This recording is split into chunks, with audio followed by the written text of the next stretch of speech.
So welcome back class आपको अभी थोड़ी देर पहले आपको कैपिटल एसेट प्राइसिंग मॉडल कराया और कैपिटल एसेट प्राइसिंग मॉडल में मैंने आपको ये शो करके दिखाया कि जो एक्सपेक्टेड रिटर्न है वो फ्री मार्केट प्लस जो बीटा यानी कि इंडिविजुअल सिक्योरिटी प्राइस एंड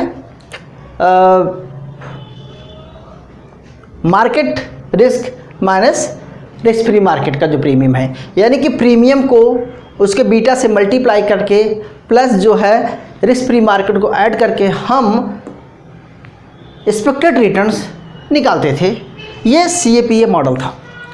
अब हम क्लास एक दूसरे मॉडल की बात करने जा रहे हैं जो कि हम उसे आर्बिट्रेज प्राइसिंग थ्योरी बोलते हैं, जिसे हम शॉर्टकट में बोलेंगे class APTM model.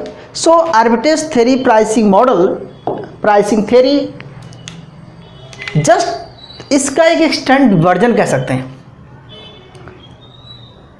CAPA model का से उन्होंने क्या किया, इसको थोड़ा सा चेंज किया। पहले थोड़ा सा आप समझ लीजिए, फिर आपको थ्योरी समझा देते हैं। मैंने आपको बताया कि इस मॉडल ने दो तरह के रिस्क की बात करता है, सिस्टमैटिक रिस्क जो कि मार्केट बेस्ड है और ये अनसिस्टमैटिक रिस्क जिसे हम इंडिविजुअल रिस्क बोलते हैं। तो कभी भी जो कंपनीज हैं हमें इंडिविजुअल रिस्क का पैसा नहीं देती हैं, तो वो ऑलवेज मार्केट रिस्क का पैसा देती हैं। अब मार्केट रिस्क में हमने आपको बताया था कि मार्केट रिस्क एक नहीं हो सकता है। इस थ्योरी ने मार्केट रिस्क लिया, इंडिविजुअल इम्पैक्ट नहीं देखा।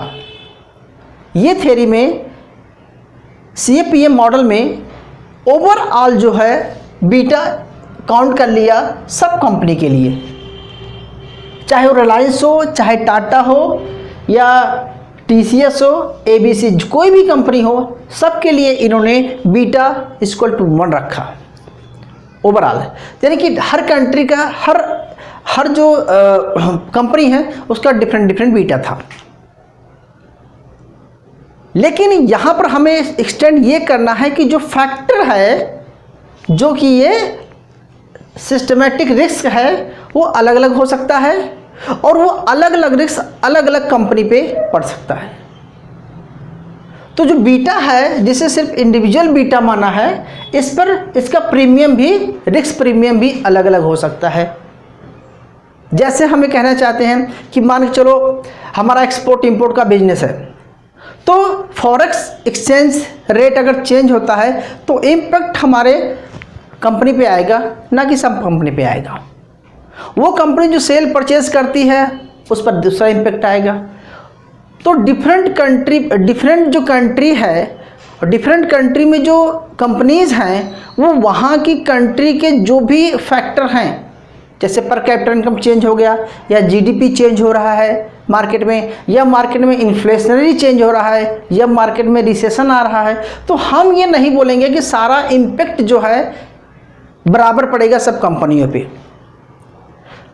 डिफरेंट इम्पैक्ट पड़ेगा डिफरेंट कंपनियों पे। तो जब डिफरेंट इम्पैक्ट पड़ेगा तो हर कंपनी का जो एक्सपेक्टेड रिटर्न है वो अलग अलग हो जाएगा, क्योंकि एक कंपनी के लिए सारे फैक्टर्स अप्लाई होंगे। तो कहते हैं, इसीलिए बोलता है कि इस फैक्टर को, इस थ्योरी को रियल लाइफ में आप एनालिसिस नहीं कर सकते हैं, क्योंकि किसी भी जो एक्सपेक्टेड रिटर्न है किसी एक चीज़ पर इफेक्ट तो आता नहीं है। उस पर इंटरेस्ट रेट का भी इम्पैक्ट है या इन्फ्लेशन का भी इम्पैक्ट है, GDP पर इम्पैक्ट है, तो सारा इम्पैक्ट एक साथ तो नहीं निकाल सकते।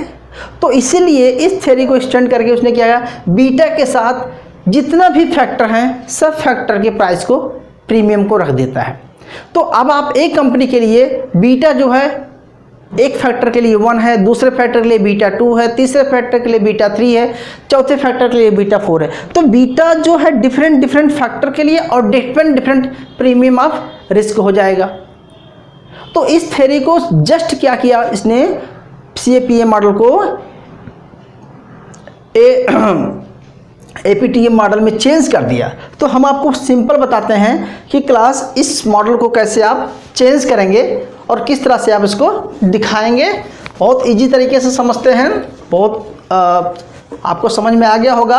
अगर आपको capital asset pricing model clear है तो ये मॉडल्स आसानी से आपका क्लियर हो जाएगा।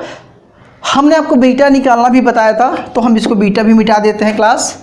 रिस्क के बारे में हमने चर्चा किया था, तो हम सिस्टमेटिक रिस्क की बात करते हैं, ये भी पता था। और रिक्वायर रेट ऑफ रिटर्न का मतलब यहाँ पर था class expected rate of returns क्या आ रहा है, ये था। तो हम अब इन चीज़ों को समझ चुके हैं, इस करके आपको मैं मिटा रहा हूँ क्लास। मैं फिर से एक एग्जांपल लेके बताता हूँ आपको कि APTM मॉडल कहना क्या चाहता है। APTM मॉडल कहना ये चाहता है क्लास कि सेंसिटिविटी, एक वर्ड आता है सेंसिटिविटी। सेंसिटिविटी का मतलब होता है कि एक कंपनी पर हर एक फैक्टर का इम्पैक्ट पड़ेगा और वो सिस्टमेटिक रिस्क है, वो हर एक कंपनी पर अलग अलग होगा। जैसे आपको बताया कि मान के चलो कि रिलायंस का जो बीटा है वो 1.25 से बताया था, टाटा का बताया था 0.45 बताया था। इसका मतलब क्या है कि टाटा का जो रिस्क कम है तो रिटर्न भी कम है, रिलायंस का रिस्क ज़्यादा है तो रिटर्न भी ज़्यादा है। लेकिन रिलायंस पर किस चीज़ का फैक्टर पड़ा है, तो हमने इसको पूरे percentage upon market change upon percentage of company growth निकाल लिया था। लेकिन ये बीटा तो सबके लिए इक्वल हो गया, यानी कि बीटा को 1 मानता है। लेकिन अब हम यहाँ पर कह रहे हैं कि बीटा अलग अलग हो सकता है, हर एक फैक्टर के लिए अलग अलग बीटा हो सकता है, हर एक फैक्टर के लिए प्रीमियम ऑफ रिस्क अलग अलग होगा। तो दो चीज़ें समझ लीजिए आप पहले कि आपको प्रीमियम समझना है। फिर से ये क्लास था RF risk free market plus beta risk free market market risk minus risk free market.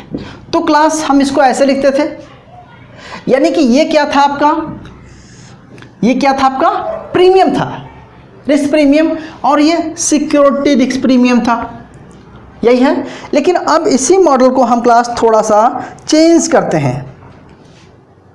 अब क्या करेंगे, ये तो ओवरऑल रिस्क की बात करता था, लेकिन अब हम ओवरऑल रिस्क नहीं लेके इंडिविजुअल सिक्योरिटी पर इंडिविजुअल फैक्टर का इम्पैक्ट देखेंगे। इंडिविजुअल सिक्योरिटी, तो ये था सिक्योरिटी प्रीमियम, ठीक है। तो अब हम क्लास इसको ऐसे लिखेंगे कि ये तो था CAPM मॉडल। अगर इसको हम APTM मॉडल बनाएंगे तो क्या लिखेंगे क्लास, कुछ नहीं लिखेंगे, सिर्फ ये करेंगे कि यहाँ पर expected ER is equal to RF plus. अब हर एक के लिए अलग अलग प्रीमियम लेंगे, P1 B1 P2 B2 plus P3 B3 जो भी है so on PN into BN।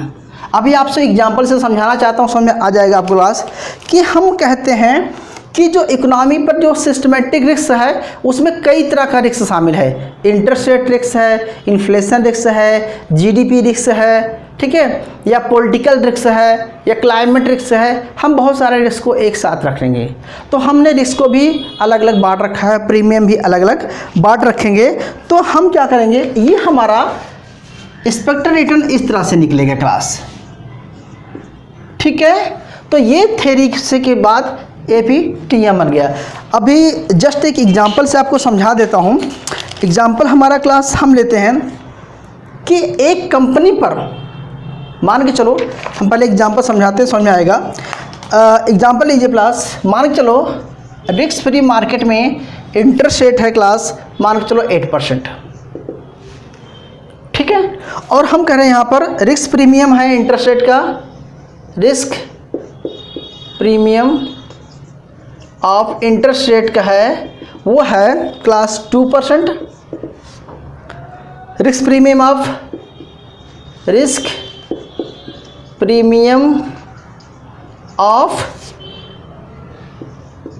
Forex का है 0.5%।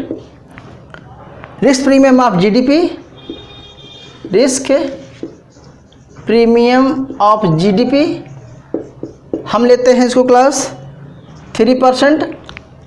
और risk premium of inflation, risk premium of inflation, ये है क्लास मान के चलो 0.8%। ठीक है, तो देखो हमारा यहाँ पर कहने का मतलब है क्लास कि यहाँ पर 3 तरह का रिस्क है आपका। CAPM मॉडल में इसको बीटा ही मान लिया था, लेकिन यहाँ पर इस थ्योरी में अलग अलग कर दिया इसने।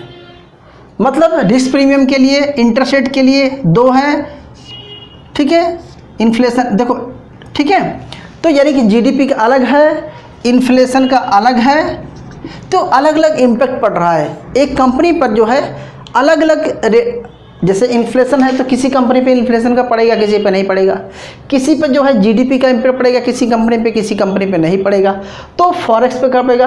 तो लेकिन ये इम्पैक्ट जो है उस पर थोड़ा भी पड़ सकता है, ज़्यादा भी पड़ सकता है, नहीं भी पड़ सकता है। तो उसका जो रिस्क मतलब जो बीटा है वो डिफरेंट हो जाता है। तो ये रिस्क प्रीमियम है, जिसे हम बोलेंगे क्लास, इसको हम ऐसा बोलेंगे कि इसको हम P1 मानेंगे, P1, ये P2, P3, P4, ये अलग अलग रिस्क प्रीमियम हो गया। ठीक है, ये अलग अलग रिस्क प्रीमियम हो गया। और अब अलग अलग बीटा भी आपको पता होना चाहिए। तो मानते कहता है कि इंटरेस्ट रेट का ऑफ बीटा कितना है, वो कहता है कि 0.8 है। और कहता है कि फॉरेक्स का जो है ऑफ बीटा कितना है, मान के चलो क्लास देता है 1.3 है।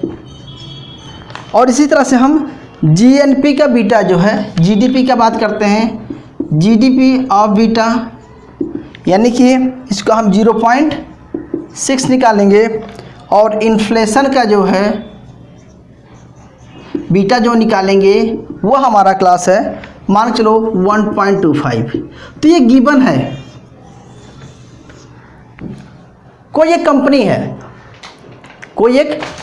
कोई एक मान चलो चाहे रिलायंस हो, चाहे जियो हो, कोई भी कंपनी है जिसमें आप इन्वेस्टमेंट करने जा रहे हैं, और उस कंपनी का जो रिस्क फैक्टर है, जो उसका रिस्क प्रीमियम है वो ये है, और जो risk of interest rate beta है वो ये है। तो हमने इस मॉडल में क्या पढ़ा था क्लास कि सिंपल बीटा पढ़ा था, लेकिन इसी मॉडल में जब ये कर रहा है risk free plus beta is free into P into beta कर दे रहा है plus risk market risk free, तो ये कौन सा मॉडल बन जाएगा, CA, ये मॉडल APTM मॉडल बन जाएगा। यानी कि यहाँ पर बीटा की जगह पे हमने अलग अलग फैक्टर के लिए अलग अलग बीटा लिया। तो सिस्टमैटिक रिस्क में कई तरह के रिस्क इंक्लूड होते हैं जो कि सब पे इम्पैक्ट डालते हैं, लेकिन कोई ज़रूरी नहीं कि किसी कंपनी पे ज़्यादा इम्पैक्ट पड़ेगा, किसी पे कम इम्पैक्ट पड़ेगा। कम इम्पैक्ट या ज़्यादा इम्पैक्ट को अगर हमें गिवन दिया गया है, रियल लाइफ में इसे फाइंड करना मुश्किल है।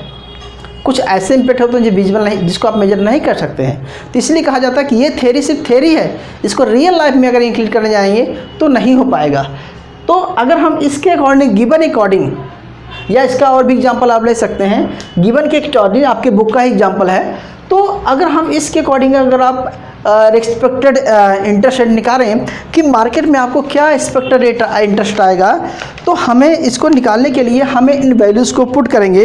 तो क्लास क्या लिखेगा, ये तो है कितना 8% है, ये कितना है एक्सपेक्टेड रिटर्न ऑफ, ये कितना है 8% है, ठीक है, प्लस 8 है, तो इसको करेंगे 2.2 इंटू 0.8, ठीक है, इसको आप इससे करेंगे।